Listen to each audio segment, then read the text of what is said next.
Жатқан күйде жамбасқа арналған жаттығулар. Бірінші, еденге жатыңыз, тізеңізді бүгіңіз, басыңызбен мойын омыртқасының астына жастық немесе поролоннан жасалған арнайы үшкілді қойыңыз. Бөксеңізді ішіңізбен жамбасыңызды қатайтыңыз. Сонымен бірге деміңізді шығарып, беліңізді төсенішке тигізіңіз.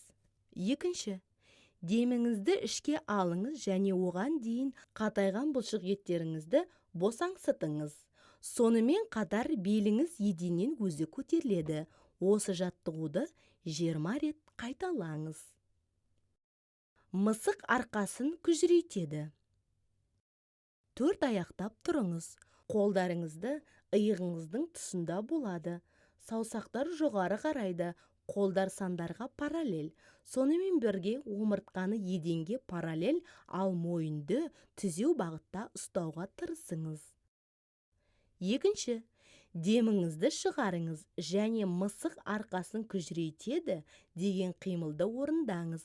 Сонымен қатар арқа күжірейтіледі, бас иықтардың ортасына түседі, иек дерлік кеудеге тиеді, бөксенің, іштің және жамбастың бұлшық еттері қатайған.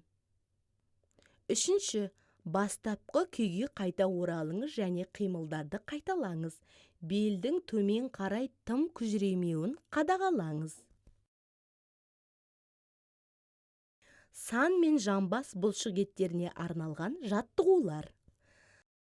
Бірінші, арқамен жатыңыз, тізеңізді бүгіңіз, тізеңізді кеудеңізге қарай тартыңыз.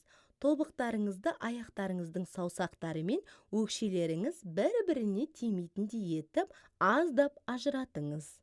Шынтақтарыңызды тізелеріңіздің арасына орналастырыңыз және тізелеріңізді шынтақтарыңызбен жұмсақ ажыратыңыз.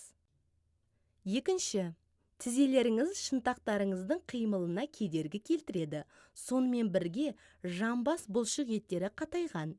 Деміңізді ешқашан ұмытпаңыз және осы жаттығуды қайталаудың арқасында толық босаңсуды ұмытпаңыз.